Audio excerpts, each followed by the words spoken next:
Hello friends, ಎಲ್ರಿಗೂ ನಮಸ್ಕಾರ. Welcome back to my YouTube channel.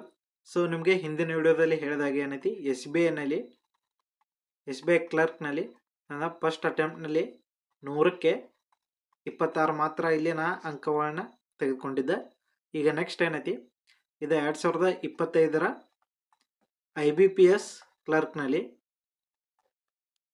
So ಈ ಕ್ಲರ್ಕ ಈಗಾಗಲೇ ಎಕ್ಸಾಮ್ ಮುಗ್ದದ.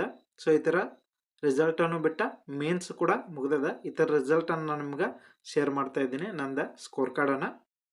ಸೊ ಇದು ನಂದು ಬ್ಯಾಂಕಿಂಗ್ನ 2ನೇ ಎಕ್ಸಾಮ್ ಆಗಿತ್ತು.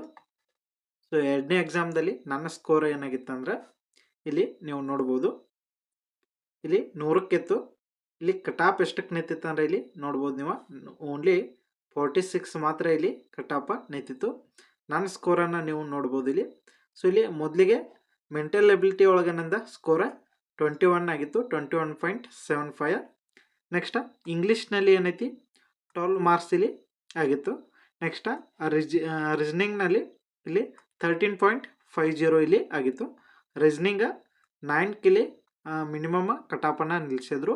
ಇಂಗ್ಲೀಷ್ ಏನೈತಿ 11.25 ಇಲ್ಲಿ ನಿಲ್ಲಿಸಿದ್ರು. ಇಲ್ಲಿ 11.50 ಇಲ್ಲಿ ಮೆಂಟಲ್ ಎಬಿಲಿಟಿಯನ್ನು ನಿಲ್ಲಿಸಿದ್ರು. ಟೋಟಲ್ ನನ್ನ ಸ್ಕೋರ 47.25 ಆಗಿತ್ತು. ಸೊ ಇಲ್ಲಿ ಪ್ರಿಲಿಮ್ಸ್ ಕ್ಲಿಯರ್ ಆಗಿ ಡಿಸೆಂಬರ್ನಲ್ಲಿ ಈ ಥರ ಮೇನ್ಸ್ ಎಕ್ಸಾಮ್ ಇತ್ತು.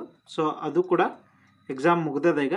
ಸೊ ನಂದು ಮೇನ್ಸ್ ಅಷ್ಟೊಂದು ಚೆನ್ನಾಗಾಗಿಲ್ಲ, ನೋಡಬೇಕು ರಿಸಲ್ಟ್ ಏನಾಗುತ್ತೆ ಅಂತ. ಸೊ ಆ ಥರ ರಿಸಲ್ಟ್ ಏಪ್ರಿಲ್ನಲ್ಲಿ ಬರುವ ಸಾಧ್ಯತೆ ಐತಿ, ನೋಡ್ಬೇಕು ಏನಾಗುತ್ತೆ ಅಂತ. ರಿಸಲ್ಟ್ ಬಂದ ನಂತರ ನಿಮ್ಗೆ ಅದನ್ನು ಕೂಡ ಶೇರ್ ಮಾಡ್ತೀನಿ. ಈ ನಂದು ಎಕ್ಸಾಮ ಪಾಸ್ ಆಗ್ತೈತೆ ಅಂತ ಅನ್ಕೊಂಡಿರಲಿಲ್ಲ. ಸೊ ಇದು ಎಕ್ಸಾಮ ಮೇನ್ಸ್ ಎಕ್ಸಾಮ್ನ ಒಂದು 10 ಡೇಸ್ ಬಿಫೋರ್ ಅಷ್ಟೇ ಈ ಥರ ರಿಸಲ್ಟ್ ಬಂತು. ಸೊ ಹಾಗಾಗಿ ಮೇನ್ಸ್ಗೆ ನಾನು ಜಾಸ್ತಿ ಓದಿರಲಿಲ್ಲ. ಅದರಲ್ಲಿ ಮೇನಾಗಿ ಏನೈತಿ, ಇಲ್ಲಿ ಜನರಲ್ ಅವೇರ್ನೆಸ್ ಏನು ಕೇಳ್ತಾರಲ್ಲ, ಸೊ ಇದ್ರ ಬಗ್ಗೆ ನಂಗೆ ಏನೂ ಐಡಿಯಾ ಇರಲಿಲ್ಲ. ನಾ ಇಲ್ಲಿ ಮೆಂಟಲ್ ಎಬಿಲಿಟಿ ಮತ್ತು ರೀಸನಿಂಗ್ ಮಾತ್ರ ಇಲ್ಲಿ ಓದ್ಕೊಂಡು ಹೋಗಿದ್ದೆ ಮೇನ್ಸ್ಗೆ. ನೋಡ್ಬೇಕು ರಿಸಲ್ಟ್ ಏನಾಗುತ್ತೆ ಅಂತ.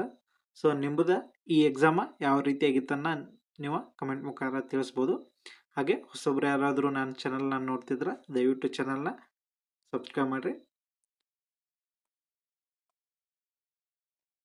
ಹಾಗೆ ನಿಮ್ಮ ಮೇನ್ಸ್ ಎಕ್ಸಾಮ್ನಲ್ಲಿ ನಿಮಗೆ ಏನೇನು ತೊಂದರೆ ಆಯಿತು ಅನ್ನೋದನ್ನು ಕೂಡ ಕಮೆಂಟ್ ಮುಖಾಂತರ ತಿಳಿಸ್ರಿ. ಸೊ ನಮಗೂ ಸ್ವಲ್ಪ ಗೊತ್ತಾಗಲಿ. ಸೊ ಹಾಗೆ ನಮ್ಮ ಚಾನಲ್ನ ಸಪೋರ್ಟ್ ಮಾಡಿ. Thank you so much.